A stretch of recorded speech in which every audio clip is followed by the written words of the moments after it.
Teoloyuquenses, donde te enteras primero.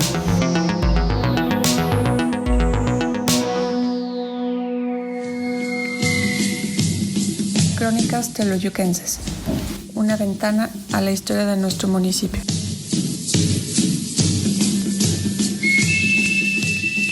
Hola, ¿qué tal? Buenas noches a todos.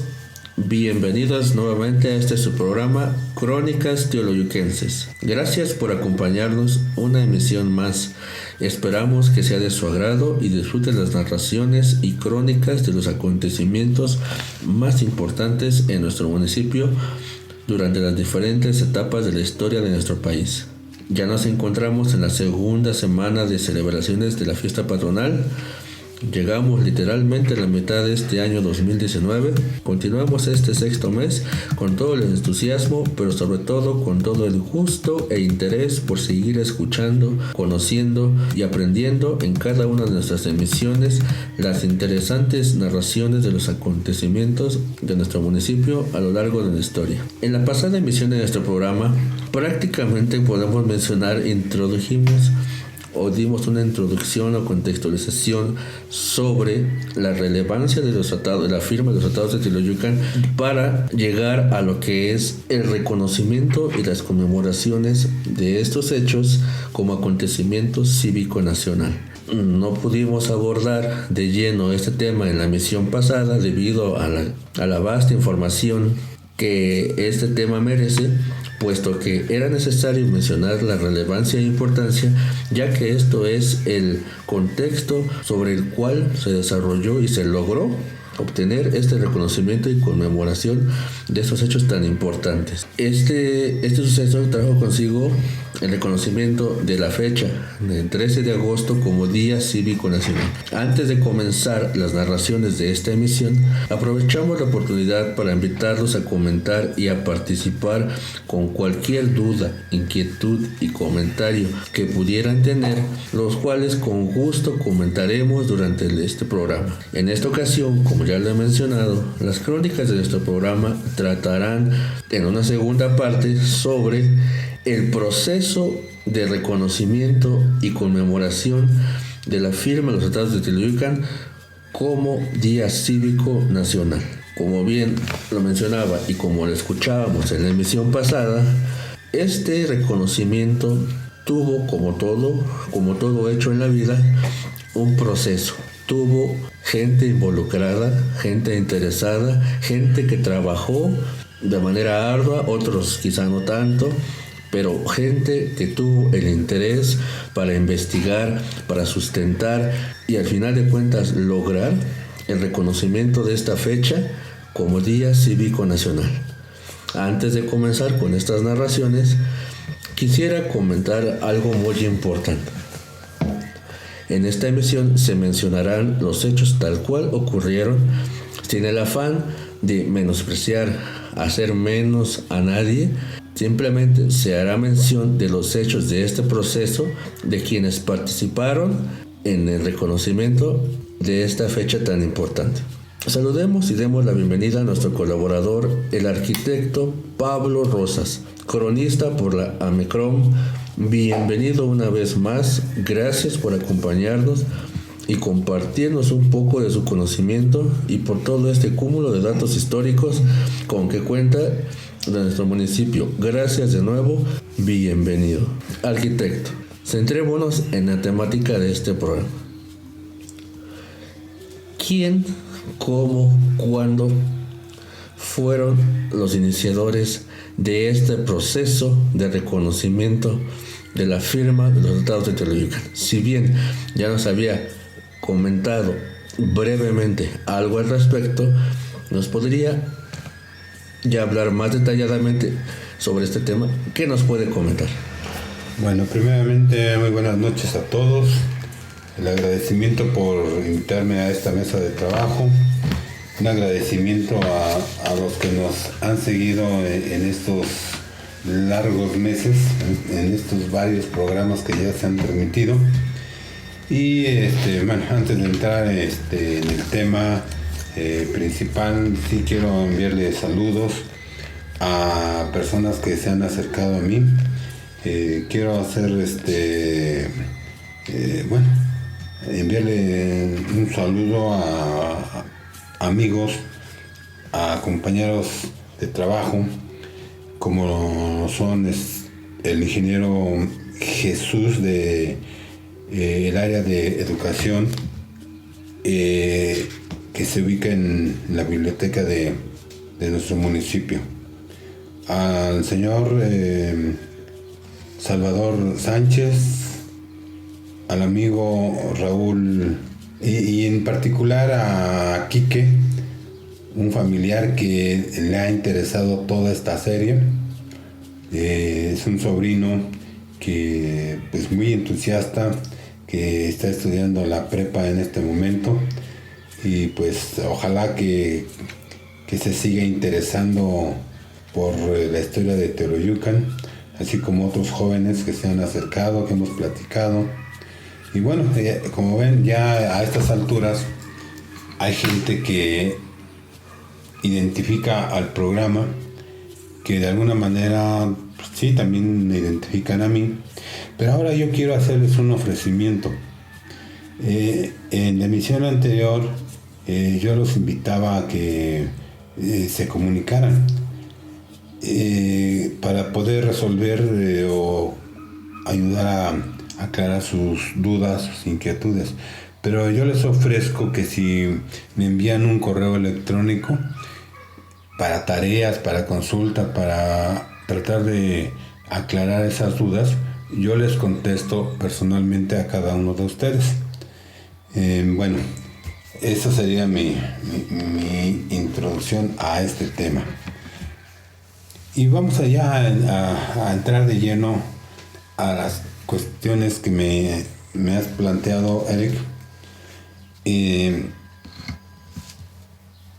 Pues en la emisión anterior hice la introducción a lo que sería la parte final, sobre todo lo que implica todo este evento, y que recalco y digo una y muchas veces más que los teoloyuquenses debemos de estar orgullosos de este evento, que no somos los teoloyuquenses de aquel pueblito polvoriento, y que gente de aquí mismo muchas veces no nos ayuda a mejorar nuestra situación ante el exterior.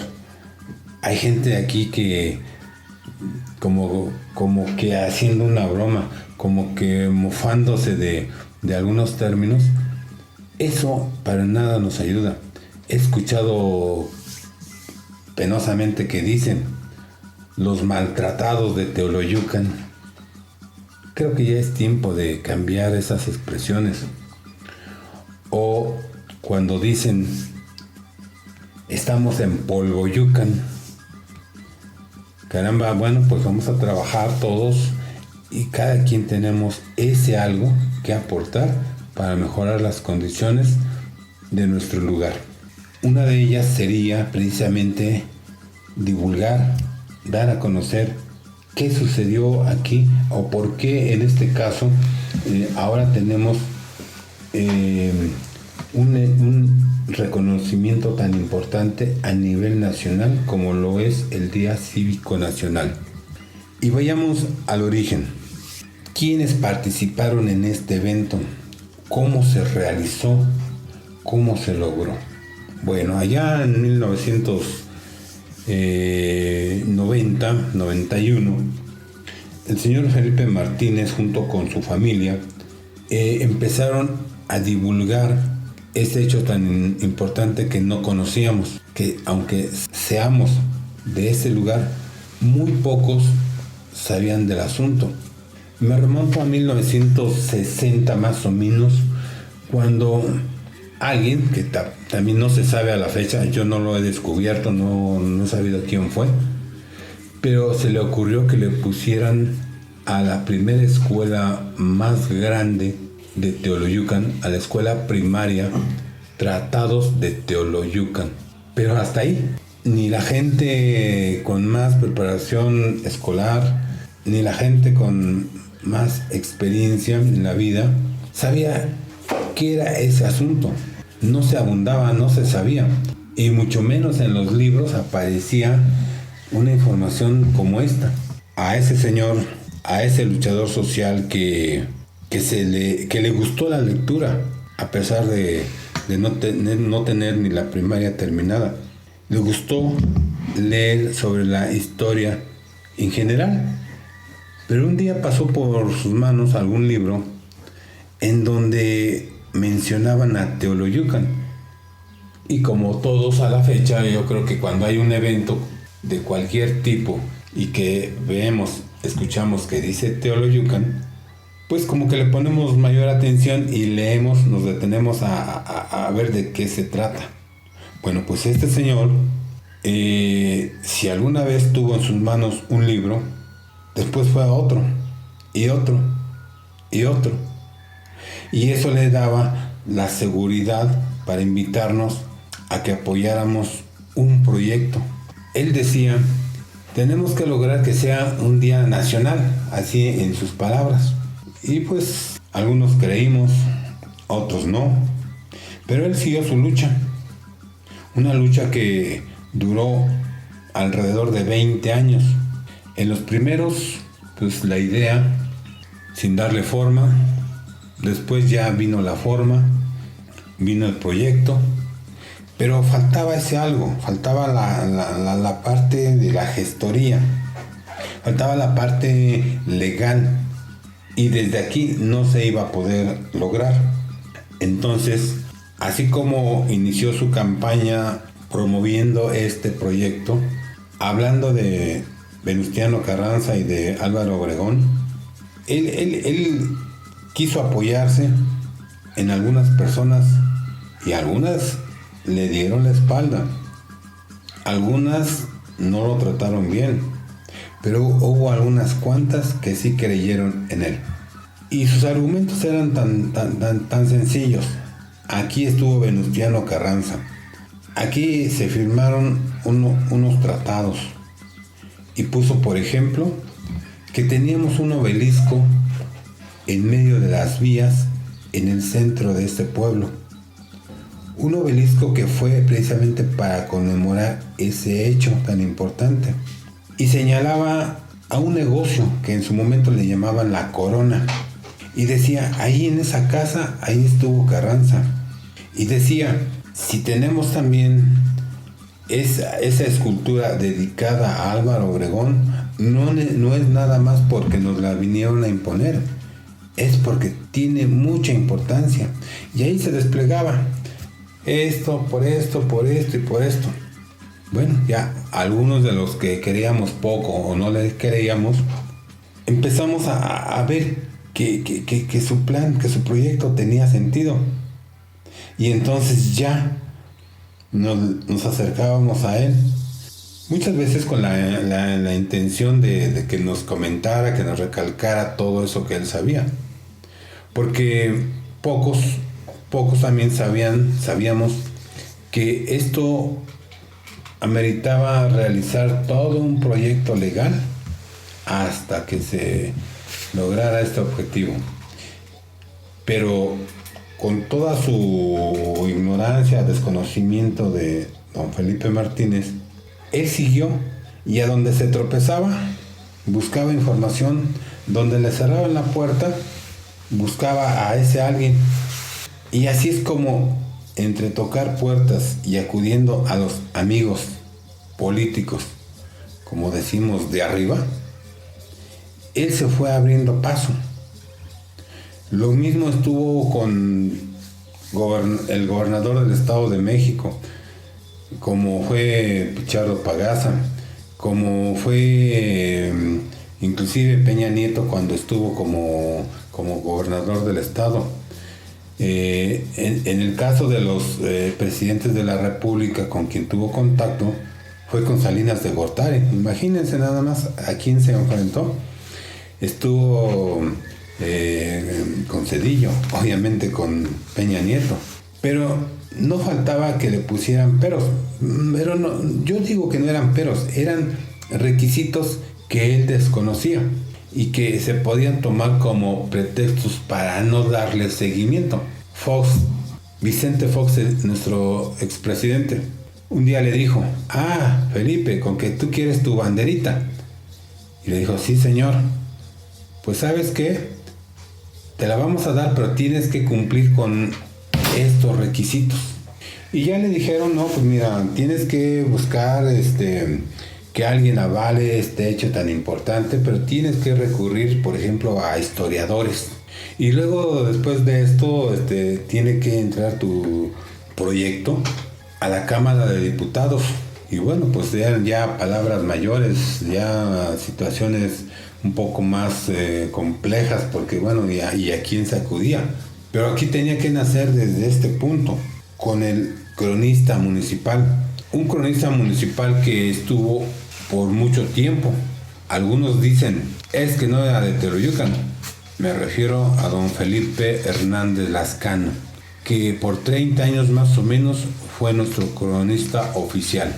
Y había cierto rechazo hacia él, inclusive no lo querían tomar en cuenta para este proyecto. Decían que él era de Cuautitlán, de la ex hacienda de San Mateo.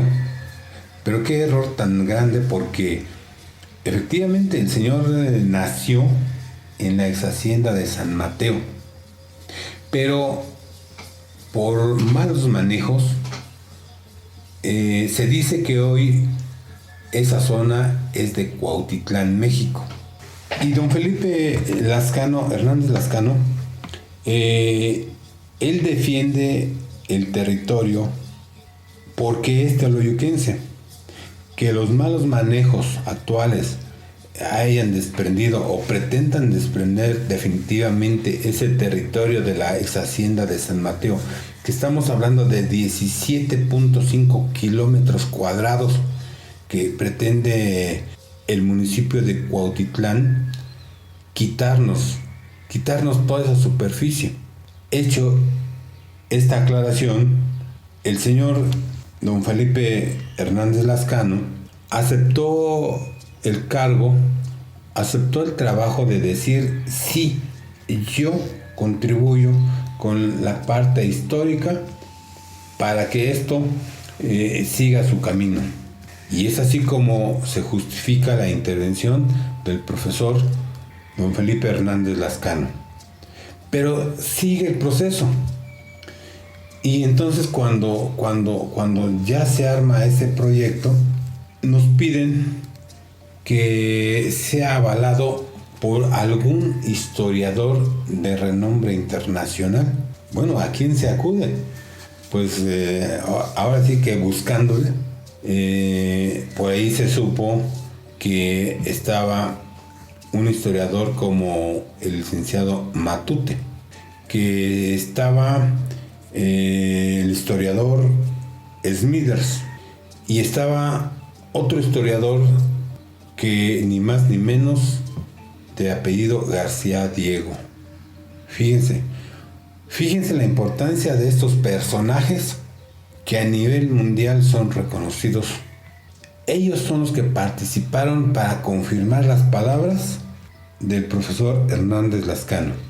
Y tan importante fue todo este hecho que al meterse a los libros, al meterse a la historia de este pueblo, encontraron más información de la que ya tenían.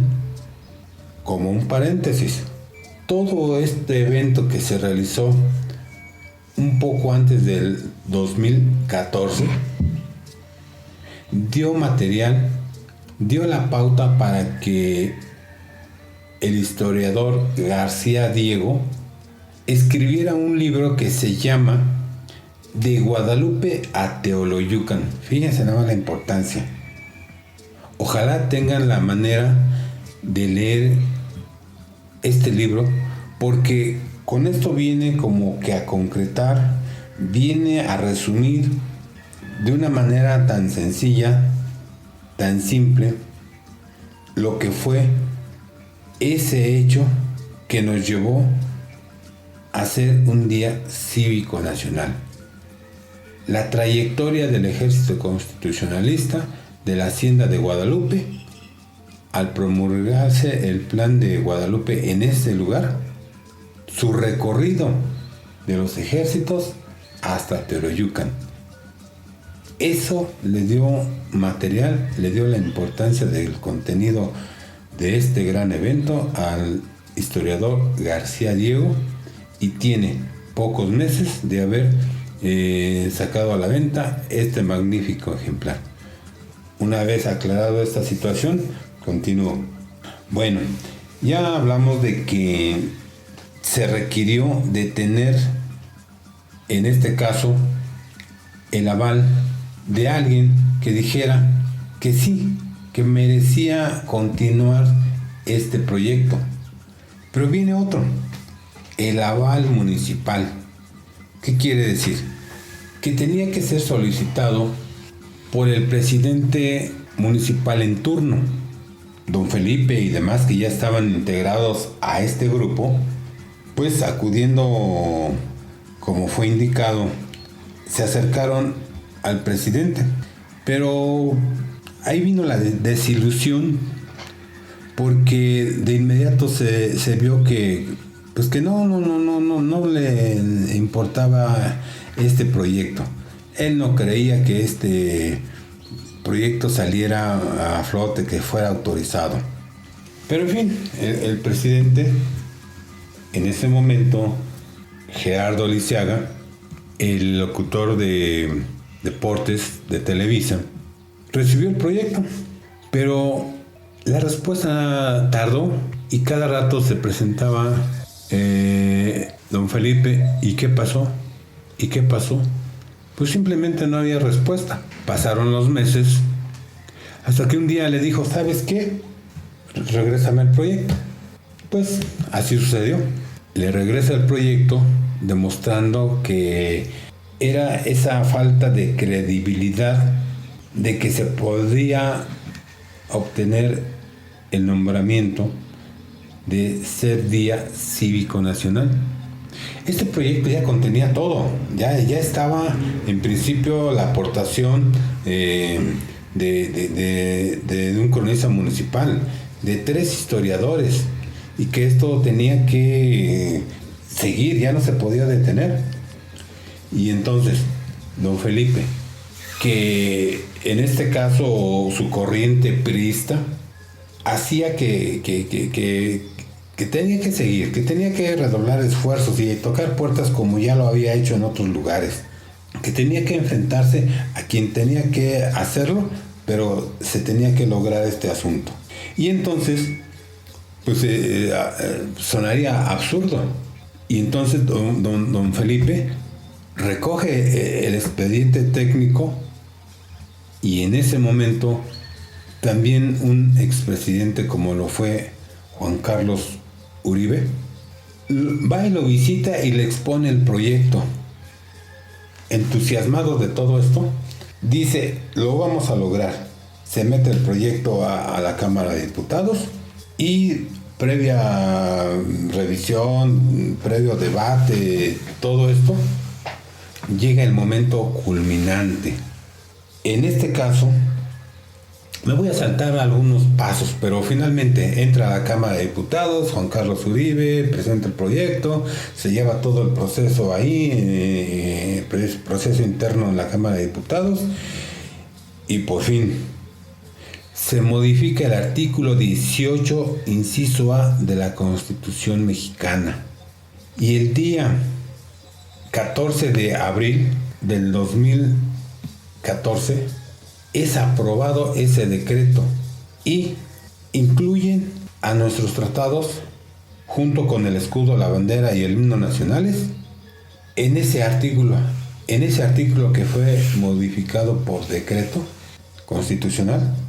Y es así como por fin ese sueño, ese proyecto del señor Felipe Martínez, con la participación de muchos personajes, es por fin reconocido, y hoy tenemos ese decreto que nos indica que en toda la República Mexicana se debe de conmemorar ese hecho tan importante como es la firma de los tratados de Teoloyucan, que equivale al fin de la Revolución Mexicana, y que con eso se promulga la Constitución de 1917. Ese es lo importante.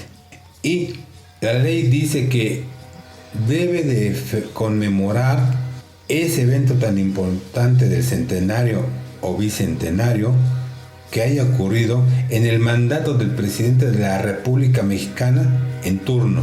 Y es como nos visita el día 13 de agosto del 2014 el licenciado Enrique Peña Nieto. Aquí no importa el color, aquí importa el hecho tan importante.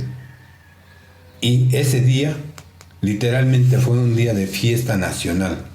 Se congregó la gente del pueblo, la gente del municipio y de lugares cercanos de los municipios colindantes y algunas visitas de otros estados.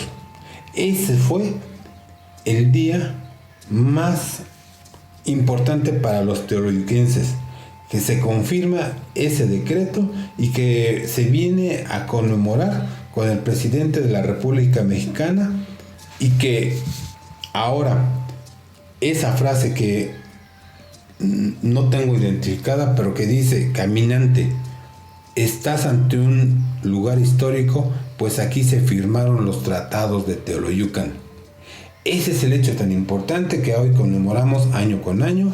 Tenemos un festival llamado Festival Internacional Tratados de Teoloyucan, donde hay actividades cívico-culturales y que en este caso la parte central de nuestro pueblo se ve visitado por más de 60,000 personas, en donde disfrutan de la exposición de más de 40 países del mundo con sus productos nacionales. Es así como se logra esta fecha tan importante que nos da identidad a los teoloyuquenses.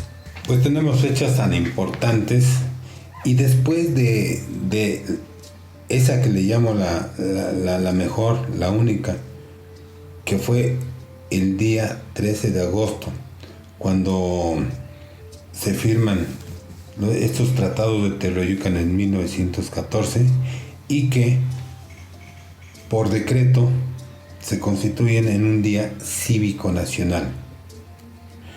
Agregando a todo esto, hay algunos reconocimientos tan importantes como lo es que la Lotería Nacional emitió 2 billetes conmemorativos para conmemorar el 100 y el 104 aniversario de la firma de los tratados de Teoloyucan.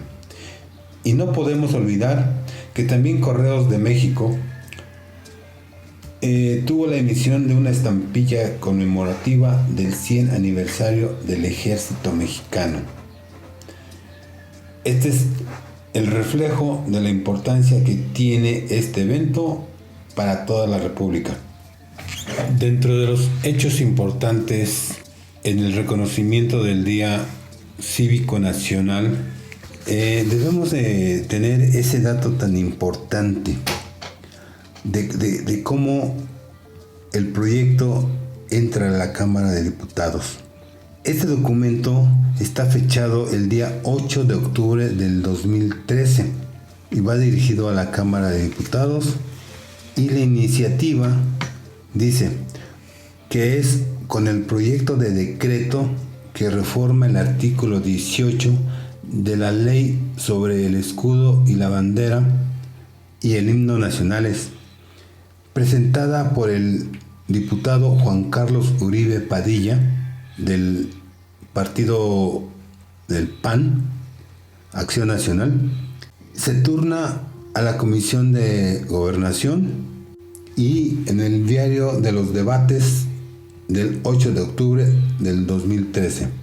Este dato nos da la importancia de cómo de la manera oficial el proyecto es ingresado a esta Cámara de Diputados, de donde finalmente fue una resolución en favor de los teoloyuquenses. Bien, hemos llegado al final de esta emisión. En esta ocasión podemos dar por terminada este tema, que fue el reconocimiento de los tratados de Teoloyucan como acontecimiento cívico nacional. Definitivamente fue complicado compartir tanta información, sin embargo logramos dar fin a este tema. En la próxima emisión de Crónicas Teoloyuquenses tendremos más oportunidad de continuar con las razones de nuestra historia. Esto es Crónicas Teoloyuquenses. Hasta la próxima. No lo olviden. Una cosa es continuar haciendo historia, otra repetirla. Crónicas Teoloyuquenses. Una ventana a la historia de nuestro municipio.